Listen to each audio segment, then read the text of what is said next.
Shalom Bapak Ibu Saudara-saudari yang dikasihi Tuhan. Selamat sore. Mari kita mempersiapkan hati dan pikiran kita untuk datang di hadapan Tuhan pada sore hari ini, untuk mengawali ibadah jam doa Rabu kita pada sore hari ini. Saya mengajak kita sekalian menyanyikan pujian Kutemukan Jawabannya.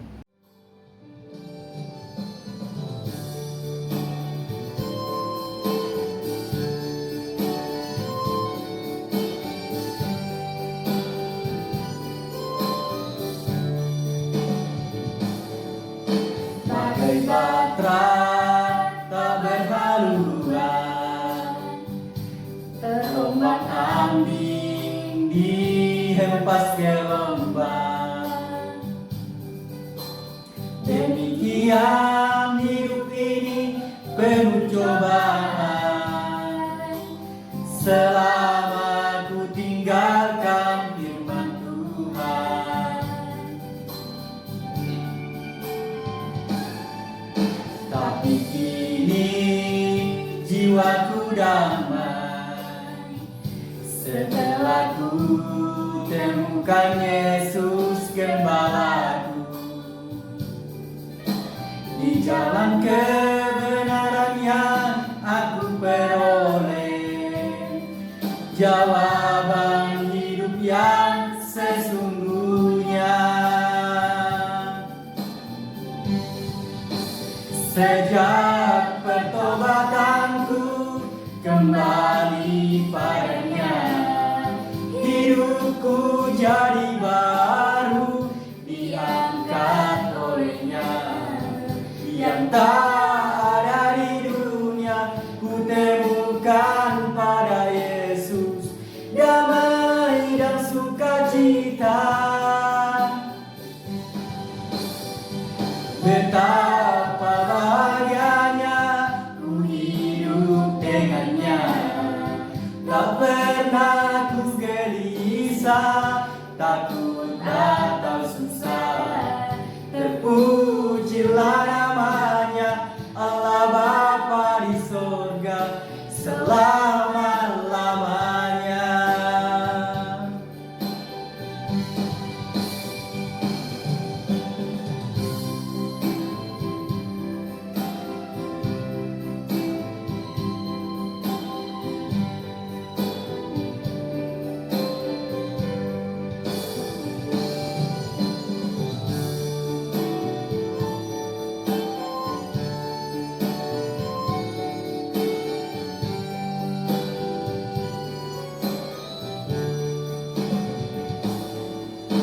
Tapi kini jiwaku damai, setelah ku temukan Yesus Gembalaku.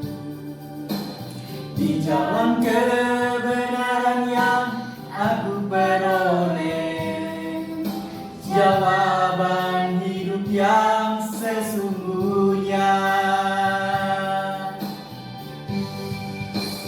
Sejak pertobatanku kembali padanya, hidupku jadi baru, diangkat olehnya. Yang tak ada di dunia ku temukan pada Yesus, damai dan sukacita. Betapa bahagianya ku hidup dengannya, tak pernah ku gelisah, takut atau susah. Terpujilah namanya, Allah Bapa di sorga selama-lamanya.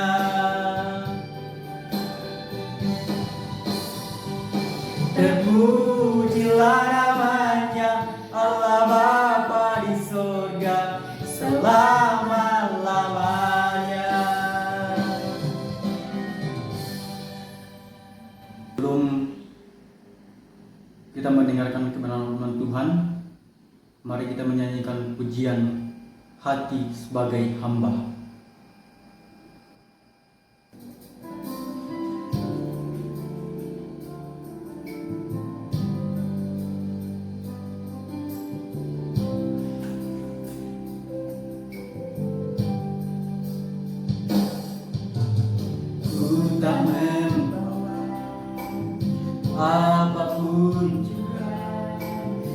saat ku datang ke dunia.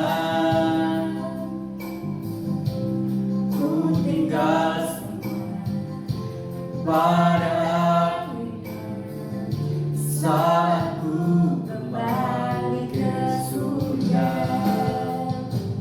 Ku tak membawa apapun juga saat ku datang ke dunia. Ku tinggal semua pada akhirnya saat ku kembali ke surga. Inilah yang ku punya, hati sebagai hamba yang taat dan setia padamu Bapa. Kemanapun ku bawa hati yang menyembah dalam roh dan kebenaran sampai selamanya. Mari kita menyanyikan pujian ini dari awal hati sebagai hamba. Ku tak membawa apapun juga saat ku datang ke dunia. Ku tinggal semua pada akhirnya saat ku kembali ke surga. Inilah yang ku punya, hati sebagai hamba yang taat dan setia padamu Bapa. Kemanapun ku bawa hati yang menyembah dalam roh dan kebenaran sampai selamanya. Dalam roh dan kebenaran sampai selamanya. Dalam roh dan kebenaran sampai selamanya.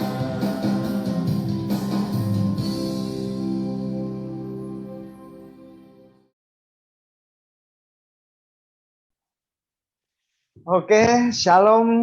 Selamat sore semuanya yang terkasih di dalam Tuhan kita Yesus Kristus. Shalom, shalom. Puji Tuhan, kalau pada sore hari ini kita masih diberikan kesehatan, kekuatan, bahkan kesempatan untuk berbagi, merenungkan firman Tuhan dari kitab Yakobus. Sebelum kita merenungkan kebenaran firman Tuhan pada sore hari ini, baiklah kiranya kita akan berdoa dulu. Mari kita berdoa. Tuhan Bapa kami yang ada di dalam surga, kami ucap syukur dan terima kasih kepada Tuhan.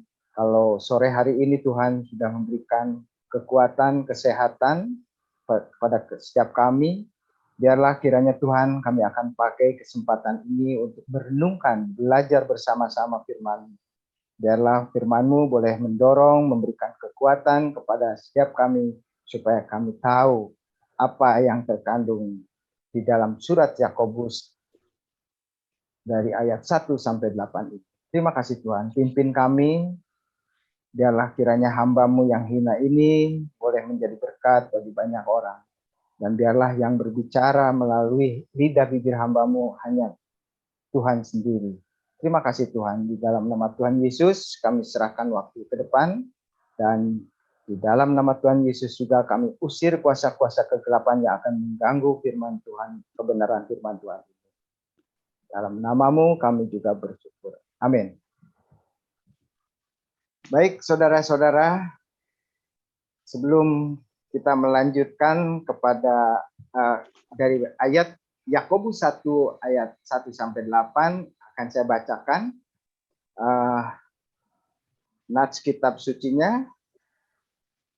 Ayat 1, salam dari Yakobus hamba Allah dan Tuhan Yesus Kristus kepada ke-12 suku di perantauan. Ayat 2, saudara-saudaraku, Anggaplah sebagai suatu kebahagiaan apabila kamu jatuh ke dalam berbagai pencobaan. Ayat 3, sebab kamu tahu bahwa ujian terhadap imanmu itu menghasilkan ketekunan. Dan biarkanlah ketekunan itu memperoleh buah yang matang, supaya kamu menjadi sempurna dan utuh dan tak kekurangan suatu apapun. Ayat 5, tetapi apabila di antara kamu ada yang kekurangan hikmat, hendaklah ia memintakannya kepada Allah yang memberikan kepada semua orang dengan murah hati dan dengan tidak membangkit-bangkit, maka hal itu akan diberikannya kepadanya. Hendaklah ia memintanya dalam iman dan sama sekali jangan bimbang. Sebab orang yang bimbang sama dengan gelombang laut yang diombang-ambingkan kian kemari oleh angin. Ayat 7, orang yang demikian janganlah mengira bahwa ia akan menerima sesuatu dari Tuhan. Ayat 8, sebab orang yang mendua hati tidak akan tenang dalam hidupnya. Itulah nats kitab suci yang saya bacakan bagi kita semua. Puji Tuhan, saya ucapkan bersyukur kepada Tuhan kalau sore hari ini kita masih diberi kesempatan untuk terus belajar merenungkan bersama-sama kebenaran firman Tuhan ini. Sebelum membahas yang tertulis dan yang baru saya bacakan ayat tersebut, izinkan saya ingin membagikan sedikit gambaran tentang penulis surat Yakobus ini. Apa tujuannya Yakobus mengirim surat untuk ke-12 suku di perantauan, dan Yakobus tentu dia ingin memberikan semangat kepada mereka orang-orang Yahudi di perantauan tersebut. Karena mereka hidupnya mungkin pada zaman itu sedang menderita, sedang tertekan, ya, jadi Yakobus memberikan surat kepada mereka. Tapi saya coba membongkar siapakah Yakobus ini. Ya. Kalau saya baca-baca, Yakobus adalah pemimpin gereja di Yerusalem sehingga dia menulis surat kepada 12 suku di perantauan untuk orang-orang Yahudi yang di luar Palestina, dan predikat namanya sebagai rasul bagi orang Yahudi yang bersunat. Lalu saya baca lagi, Yakobus dalam pembukaan suratnya mengatakan sebagai hamba Allah dan hamba Yesus. Dia hidup saleh, jujur, tidak minum alkohol, bahkan tidak memakan daging. Mungkin vegetarian ya dia. Ketiga, Yakobus adalah saudara Yesus dari hasil perkawinan Yusuf dan Maria. Yakobus bertobat setelah Yesus mati, disalib, dan bangkit naik ke surga. Waktu kecilnya dia bersama-sama dengan Yesus, bahkan setelah remaja dewasa pun dia belum bertobat. Karena mungkin menganggap ini kakak saya gitu ya. Ya. Tetapi ketika Yesus mati disalib, hari ketiga bangkit naik ke surga, barulah dia bertobat. Yakobus adalah orang yang sangat rajin dalam berdoa, sampai katanya lututnya pun kapalan ya. Kapalan tuh jadi apa ya? Saking sering berlutut ya. Itu. Nah, itulah gambaran. Tapi yang sangat tragis ketika dia matinya itu dijatuhkan dari atap bait Allah, lalu sudah jatuh dipukul oleh pentungan sampai mati. Kenapa? Karena dia mempertahankan imannya kepada Yesus sebagai Tuhan dan Juru Selamatnya. Itulah sekilas latar belakang kehidupan Yakobus. Pada kesempatan sore ini saya ingin juga merenungkan bersama, belajar bersama apa yang terkandung dalam surat Yakobus 1 ayat 1 dan 8. Menurut hasil perenungan saya secara sederhana, surat Yakobus tersebut saya akan membaginya menjadi dua bagian. Bagian ke-1 diambil dari ayat 1 sampai 4. Itu mengenai tentang iman. Bagian kedua dari ayat 5 sampai 8 yaitu tentang hikmat. Dan temanya, saya beri tema, bertekunlah dalam kesulitan hidup untuk menuju kesempurnaan iman. Baik, saya akan kembali membacakan bagian pertama ayat 1 sampai 4. Salam dari Yakobus, hamba Allah dan Yesus Kristus. Jadi dia juga dengan rendah hati dia menyatakan bahwa dia juga sebagai hamba Yesus Kristus untuk ke-12 suku di perantauan. Ayat kedua, saudara-saudaraku, anggaplah sebagai sesuatu kebahagiaan apabila kamu jatuh di dalam pencobaan atau ke dalam pencobaan. Sebab kamu tahu bahwa ujian terhadap imanmu itu menghasilkan ketekunan. Dan biarkanlah ketekunan itu memperoleh buah yang matang supaya kamu menjadi sempurna dan utuh dan tak kekurangan suatu apapun. Saya merenungkan setelah saya membaca berulang kali. Kita kan sebagai anak-anak Tuhan, berarti kita sudah mendapatkan iman. Itu menurut saya. Jadi ketika kita menjadi anak-anak Tuhan, kita sudah mendapatkan iman. Tentu iman itu harus bertumbuh. Betul ya? Ketika kita mendapatkan iman daripada Tuhan, percaya bahwa Yesus adalah Sang Mesias, tentu iman itu harus bertumbuh. Nah, dengan berbagai penderitaan dan pencobaan yang Tuhan izinkan, ini merupakan suatu sarana sebetulnya agar iman kita bertumbuh dan dimurnikan. Tidak mungkin kita bisa bertumbuh tanpa ada suatu pengalaman atau penderitaan yang boleh kita alami. Inilah karena Filipi 1 ayat 29, sebab kepadamu dikaruniakan bukan saja untuk percaya pada Kristus, melainkan untuk menderita untuk Dia.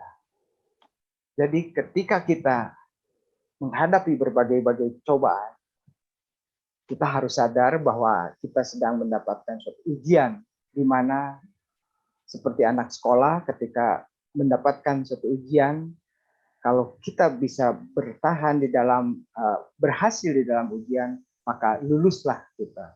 Demikian juga hidup kita.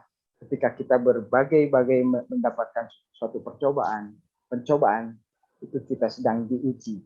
Karena Tuhan tidak pernah mencobai kita, tetapi Tuhan menguji kita supaya kita naik kelas. Tidak ada orang yang tidak pernah menderita. Dari sejak lahir sampai tua, selalu ada penderitaan itu selalu terjadi ya. Tidak mungkin ada orang yang tidak pernah menderita. Nah, ketika kita waktu baru-baru mengenal Tuhan, mungkin penderitaannya sederhana. Tetapi ketika kita lebih dalam lagi mengenal Tuhan, penderitaannya semakin hebat. Lebih dalam lagi, semakin kuat. Itulah ujian-ujian buat hidup kita, supaya kita kuat. Iman adalah merupakan karunia Allah yang dianugerahkan kepada kita sebagai anak-anaknya. Yang memberikan pada masa-masa pencobaan itu, penderitaan dan kesesakan dalam hidup kita. Itulah untuk menyatakan bahwa kita yakin mengalami kesusahan hidup ini. Iman adalah Allah sendiri yang mengasahkan buat kita dan memperkuat iman itu. Inilah sebabnya mengapa Yakobus mengatakan kepada kita untuk menganggap hal tersebut sebagai kebahagiaan. Karena ujian terhadap iman menghasilkan ketekunan. Dan ketekunan membuahkan buah yang matang, artinya mendewasakan kita dan memberi bukti bahwa iman kita benar-benar nyata. Sehingga ketika kita semuanya dimampukan untuk bertahan dan lulus dalam ujian iman, misalnya dalam pergumulan hidup, kita akan menjadi sempurna dan utuh dan tak akan kekurangan apapun.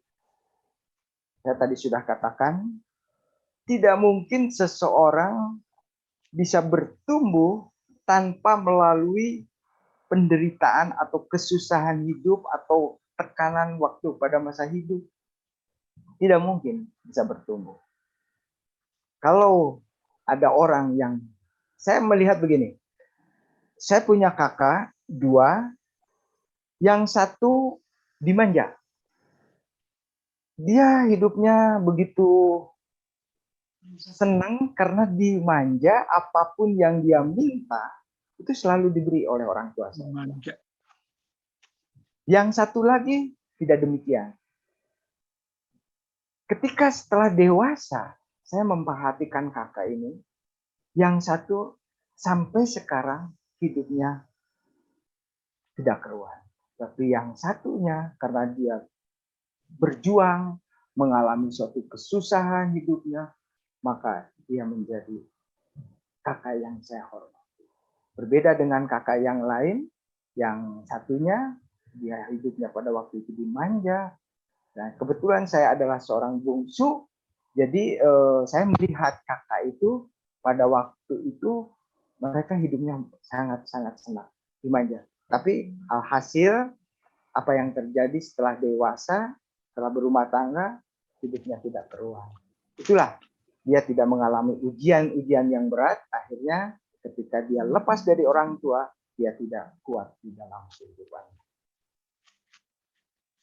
Kita lanjut, sehingga ketika kita semuanya dimampukan untuk bertahan, tadi saya katakan bahwa kita akan menjadi sempurna dan utuh. Iman adalah dasar dari kekristenan kita. Tanpa menunjukkan iman dan percaya pada Yesus Tuhan kita, kita tidak memiliki tempat untuk hidup bersama-sama nanti dengan Allah di dalam kekekalannya. Ibrani 11 ayat 1 mengatakan, bahwa iman adalah dasar dari segala sesuatu yang kita harapkan dan bukti dari segala sesuatu yang tidak lihat. Alam, semesta alam ini telah mengajari kita. Walaupun kita tidak melihatnya pada waktu Allah menciptakan alam sendiri. Tetapi kita boleh belajar bahwa alam ini adalah ciptaan yang diciptakan oleh Allah. Banyak contoh dari tokoh-tokoh orang yang beriman dari kitab-kitab perjanjian lama. Salah satunya seperti Abraham, diharuskan mengorbankan anaknya Ishak, anak semata wayangnya dia mau melakukan. Itulah iman yang diujikan kepada Abraham oleh Allah sendiri. Abraham lulus ketika dia mengorbankan anak satu-satunya dengan taat. Disuruh mengorbankan, dia lakukan. Ketika dia mau membunuh anak itu, Tuhan menghardiknya dan Tuhan menyediakannya korban yang akan dikorbankan. Nuh disuruh membuat kapal besar di atas bukit. Ini bukan hal yang mudah bagi Nuh. Tetapi Nuh beriman dan percaya kepada Allah. Dia lakukan dengan penuh ketaatan. Akhirnya dia berhasil lulus untuk menyelamatkan keluarganya. Raja Salomo juga sama. Dia juga boleh dikatakan orang beriman. Walaupun Salomo akhirnya gagal juga di dalam hidupnya. Tapi Tuhan boleh mencatat dia bahwa Salomo juga adalah orang beriman. Yang saya baca lagi, Polikarpus umur 86 tahun. Dia dibujuk, diseret oleh kereta kuda tentara Romawi pada zamannya untuk mengutuki Kristus. Dia bertahan walaupun harus menjadi martir. Dia bertahan sampai ajal dan dia lulus.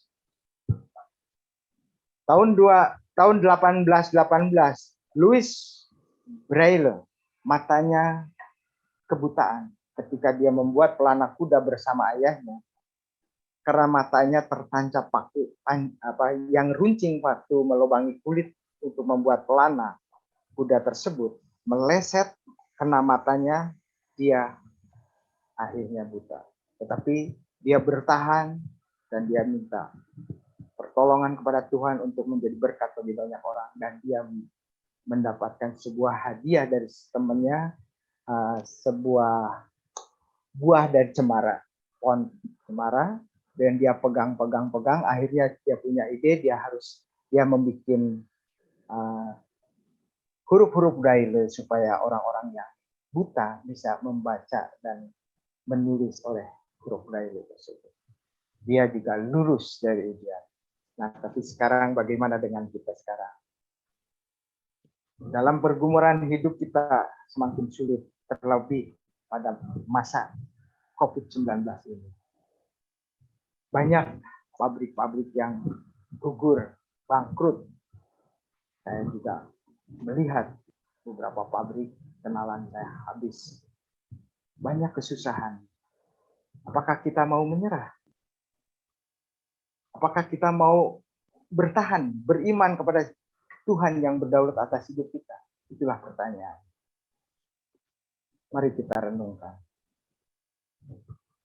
Bagian yang kedua adalah hikmat, diambil dari ayat 5 sampai ayat 8. Saya bacakan juga bagi saudara semua. Tetapi apabila di antara kamu ada yang kekurangan hikmat, hendaklah ia meminta kepada Allah yang memberikan kepada semua orang dengan murah hati dan tidak membangkit-bangkit, maka hal itu akan diberikan kepadanya. Hendaklah ia memintanya dengan iman dan sama sekali jangan bimbang, sebab orang yang bimbang sama dengan gelombang laut yang diombang-ambingkan kian kemari oleh angin. Orang yang demikian janganlah mengira bahwa ia akan menerima sesuatu dari Tuhan. Sebab orang yang mendua hati tidak akan tenang dalam. Dari mana asalnya hikmat itu? Sudah jelas, hikmat adalah dari Allah sendiri. Karena Allah adalah sumber dari segala sesuatu hikmat. Ketika manusia jatuh di dalam dosa, manusia mempunyai kemampuan untuk berpikir. Ada manusia yang berpikir untuk memuliakan Allah. Ada juga manusia yang berpikir untuk tidak taat, bahkan menista Allah dengan berpikir bahwa Yesus adalah hanya sebagai manusia saja. Tetapi sebaliknya, ada orang yang berpikir bahwa Yesus adalah Allah yang menjadi manusia untuk menggantikan kita mati akibat dosa kita. Kita bisa melihat dari firman Tuhan Yohanes 1 ayat 1 yang berbunyi, pada mulanya adalah firman, firman itu bersama-sama dengan Allah dan firman itu adalah Allah. Nah, ketika orang berpikir di Yohanes 1 ayat 14, inilah berkata seperti begini. Firman itu telah menjadi manusia dan diam di antara kita. Dan kemuliaannya kita boleh melihat. Yang diberikan kepadanya penuh kasih dan kebenaran. Nah, inilah hikmat yang berasal dari Allah. Banyak juga hikmat dunia. Apa perbedaannya hikmat dari Allah dengan hikmat dari dunia ini? Hikmat dari Allah selalu untuk kemuliaan bagi Allah. Tetapi hikmat dunia ada kemuliaan untuk dirinya sendiri. Karena awal dari hikmat adalah takut akan Tuhan. Kalau orang yang mengakui jadi anak-anak Tuhan, hanya tahu firman Tuhan, tetapi tidak ada takutnya kepada Tuhan, maka ia akan hidup dalam dosa terus-menerus. Kita melihat fenomena yang terjadi sekarang yang Tuhan izinkan. Ada kasus. Itulah hikmat yang dianggap sebagai hikmat dari dunia.